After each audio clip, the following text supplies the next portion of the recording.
এবার মোহাম্মদ ইউনূসের বাংলাদেশের বিপক্ষে কড়া অ্যাকশন নিল ভারত।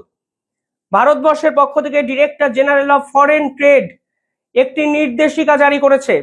সেখানে বলা হয়েছে আজকের পর থেকে স্থলপথে কোনো বাংলাদেশি পাট ভারতবর্ষে ঢুকতে পারবে না। তা কিন্তু বাংলাদেশের পক্ষে নিঃসন্দেহে বড় ধাক্কা। শুধুমাত্র ইকোনমিক্যাল ক্রাইসিসে বাংলাদেশ পড়বে তা নয়, ডিপ্লোম্যাটিক বিভিন্ন জায়গা থেকে বাংলাদেশের বিপক্ষে ভারতবর্ষের এই শক্তিশালী অবস্থান বাংলাদেশকে বিভিন্ন দিক থেকে কিন্তু বিপদে ফেলছে, তা পরিষ্কার হয়ে যায়।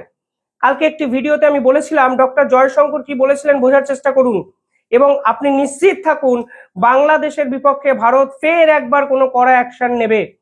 বর্তমান সময় অন্তত একবিংশ শতকের প্রেক্ষাপটে একটা দেশের বিপক্ষে মিলিটারি আস্ফালন মানে নিজেদেরকে দেখানোর থেকে বা করার থেকে ইকোনমিক্যাল সেক্টরে একটা দেশকে যদি ভেঙে দেওয়া যায় তাহলে একটা দেশের ঘুরে দাঁড়ানো কিন্তু অনেকটা কঠিন হয়ে যায়, যা ভারত এবার করতে শুরু করেছে। ডক্টর জয়শঙ্কর বলেছিলেন মূল্য চোকাতে হবে, যারা ভারতের সঙ্গে কাজ করবে না তাদেরকে কোনো না কোনোভাবে মূল্য চোকাতে হবে, না হলে তাদেরকে রিয়েলাইজ করতে হবে আসলে ভারত তাদের কতটা বিশ্বাসযোগ্য বন্ধু হিসাবে তাদের দেশের উন্নতিতে সাহায্য করেছিল।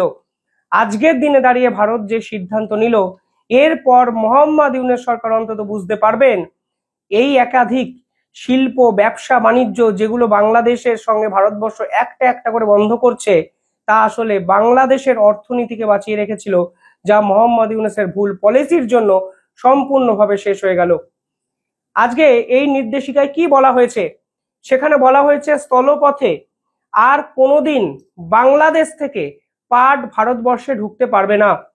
9 মে একটি নির্দেশিকা জারি করা হয়েছিল ভারতের পক্ষ থেকে। সেখানে বস্ত্রশিল্প, পেট্রোকেমিক্যাল ওরিয়েন্টেড প্রোডাক্ট, খাদ্যদ্রব্য একাধিক বিষয়ের উপর নিষেধাজ্ঞা লাগানো হয়েছিল। এর ফলে বাংলাদেশের বাৎসরিক ক্ষতির পরিমাণ দাঁড়িয়েছিল 6,000 কোটি টাকা। এই 6,000 কোটি টাকা বাংলাদেশ সরকার ঠিক কোথা থেকে আবার আয় করতে পারে এবং কোষাগারে ব্যাকআপ প্ল্যানিং দিয়ে ইকোনমিক্যাল ক্রাইসিসকে রোধ করতে পারে, তা আজও অবধি বাংলাদেশ সরকার ঘোষণা করতে পারেনি। আর এই পাট শিল্প, যা কিনা বাংলাদেশের অর্থনৈতিক যে ভিত্তি তার অন্যতম প্রধান একটি মাধ্যম, সেই পাট শিল্পের উপর নিষেধাজ্ঞা লাগিয়ে, স্থলপথে নিষেধাজ্ঞা লাগিয়ে বাংলাদেশ সরকারের ইকোনমিক্যাল যে ব্যাকবোন সেই মেরুদণ্ডে কিন্তু তুমুল ভাবে একটি ধাক্কা দিল ভারত। কেন কেন দিল এই ধাক্কাটা? কারণটা কি? আমি নিঃসন্দেহে আপনাদের কারণগুলো বলবো, তবে তার আগে ভারতবর্ষ শুধুমাত্র বাংলাদেশকে ধাক্কা দিচ্ছে এটা ভাববেন না। এই সিদ্ধান্তে ভারতের যে পাট শিল্প, সেই পাট শিল্প কিন্তু ঘুরে দাঁড়ানোর একটা জায়গা তৈরি হলো। যখন আমরা বাংলাদেশ থেকে বস্ত্র আমাদের দেশে ঢোকা বন্ধ করে দিলাম, তখন আমরা দেখলাম আমাদের দেশের বস্ত্র শিল্পে 1,000 কোটি টাকা লাভ হয়েছে, তাও আবার 3 মাসে। এই সিদ্ধান্ত যখন নেওয়া হয়েছিল, ক্রিসমাস বলুন, নিউ ইয়ার বলুন, ওয়েস্টার্ন যত দেশে যত উৎসব আছে সেই উৎসবে কিন্তু ভারতের বস্ত্র যেতে শুরু করলো এবং বাংলাদেশের বস্ত্রশিল্প চোখের সামনে শেষ হয়ে গেল। বস্ত্রশিল্পীরা রাস্তায় নামলেন, বাংলাদেশের সেনা বস্ত্রশিল্পীদের উপর আক্রমণ করলো এবং বর্তমানে বাংলাদেশের বস্ত্রশিল্পের হার ইতিহাসে সব থেকে খারাপ জায়গায় পৌঁছে গেল। তারা বুঝতেই পারলো না একটু একটু করে ভারত কিভাবে তাদের উপর বদলা বা প্রতিশোধ নিচ্ছে, যদিও এর প্রেক্ষাপট এবং আসল অপরাধী কিন্তু মোহাম্মদ ইউনূস, যিনি দিনের পর দিন প্রথম থেকে ভারত বিরোধিতা করে নিজের দেশকে সম্পূর্ণভাবে ডুবিয়ে দিলেন। ভারতের কি লাভ হলো? ভারতের অর্থনীতি, পাট শিল্প একটা নতুন ভাবে রিভাইভ করার জায়গা তৈরি হলো। এই মুহূর্তে যদি ভারতের রাজ্য দেখেন, দেখবেন ওয়েস্ট বেঙ্গল, বিহার, আসাম, উড়িষ্যা, অন্ধ্রপ্রদেশ, ত্রিপুরা এবং মেঘালয়া, এই সকল জায়গা, এই সকল রাজ্যগুলোতে কিন্তু পাট শিল্প আজও বেঁচে আছে। প্রায় 4 লাখ ভারতীয় কিন্তু এখনো পাট শিল্পের উপর ডিপেন্ড করে আছে।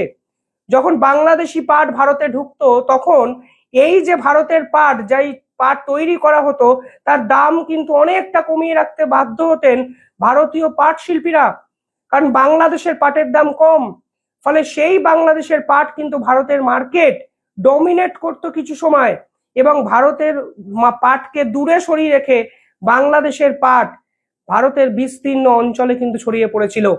এই বাংলাদেশের পাট ব্যান করে, স্থলপথে নিষেধাজ্ঞা জারি করে, অন্তত এই ব্যবসা বাণিজ্যের ক্ষেত্রে, সেখানে কিন্তু ভারতের পাটের ক্ষেত্রেও একটা খোলা বাজার ভারত সরকার খুলে দিল এই নির্দেশিকা জারি করে, যা নিঃসন্দেহে ভারতের অর্থনীতি যে প্রেক্ষাপট সেই প্রেক্ষাপটের দিক থেকে অত্যন্ত গুরুত্বপূর্ণ একটা পদক্ষেপ। এবার ডিপ্লোম্যাটিক কারণগুলো বলি, কেন হঠাৎ করে বাংলাদেশকে নিয়ে এতটা অ্যাগ্রেসিভ হয়ে গেল ভারত। জয়শঙ্করের কোর্ট তো আবার একবার মনে করিয়ে দিই, মূল্য চোকাতে হবে। মোহাম্মদ ইউনূসকে কিন্তু মূল্য চোকাতে হলো। তিনি কিছুদিন আগে কি করেছেন, যখন ইসরায়েল বনাম ইরানের এই যুদ্ধ চলছিল, তিনি পাকিস্তান এবং চায়নার সঙ্গে একটি মিটিং করেছেন। সেই মিটিং এর খবর মিডিয়ায় চলে আসে। সেই মিটিং কিন্তু ভারত ভালোভাবে নেয়নি।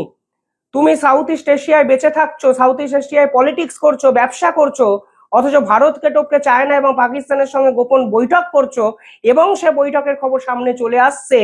তা নিঃসন্দেহে একটা দেশের দূরদর্শিতার ক্ষেত্রে ভালো পদক্ষেপ নয়, ভালো বার্তা নয়।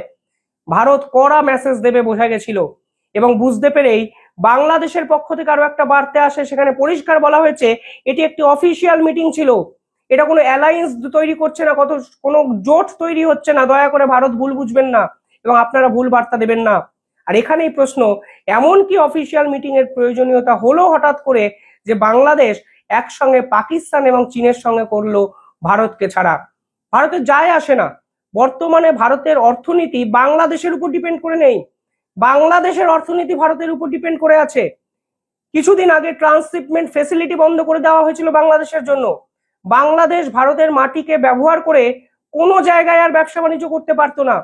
একের পর এক পাশ্চাত্যে যত দেশ আছে, স্পেন বলুন, ইতালি বলুন, বিভিন্ন জায়গায় যে বস্ত্র বাংলাদেশ পাঠাতো তা কিন্তু ভারতের মাটিকে ব্যবহার করে, কলকাতা বন্দরকে ব্যবহার করে, মুম্বাই বন্দরকে ব্যবহার করে। এই যে ট্রান্সশিপমেন্ট ফ্যাসিলিটি ভারতবর্ষ বন্ধ করে দিয়েছে, এই পরিকাঠামো বাংলাদেশে কিন্তু আজও তৈরি হয়নি শেষ 3 মাসে। শুধু মুখে বড় বড় কথা। অর্থনৈতিক দিক দিয়ে বাংলাদেশকে প্রত্যক্ষ এবং পরোক্ষভাবে যদি কেউ ভেঙে থাকেন, তার নাম মোহাম্মদ ইউনূস।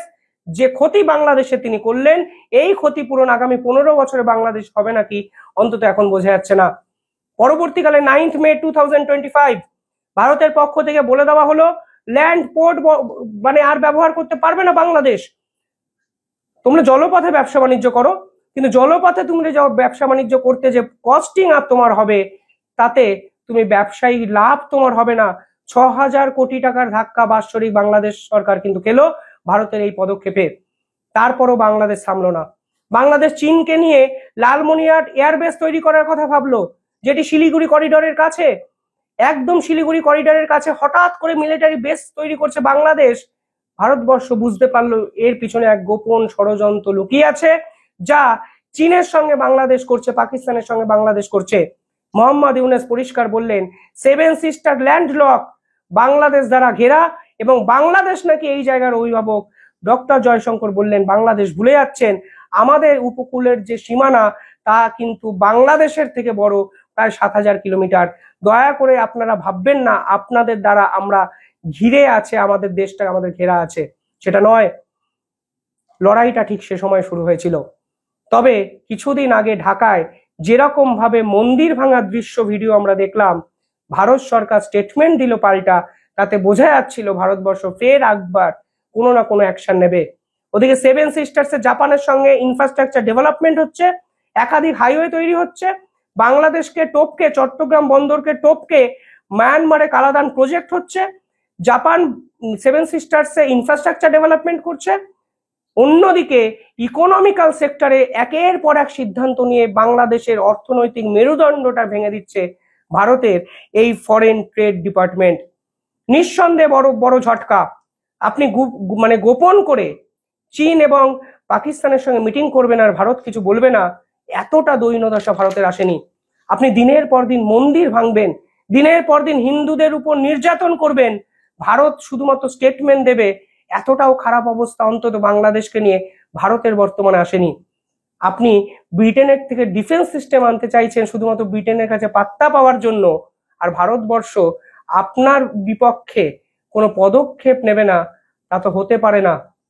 আজকের এই ধরনের পদক্ষেপ অন্তত এটা বুঝিয়ে দিল এই অন্তর্বর্তীকালীন সরকারের সঙ্গে আর কোনো সম্পর্ক নেই। টিম টিম করে প্রদীপের আলো জ্বলছিল, সেই আলোটাও নিভিয়ে দিল ভারত সরকার। আপনারা কিভাবে দেখছেন পুরো পদক্ষেপটি কমেন্টে জানাবেন। ধন্যবাদ।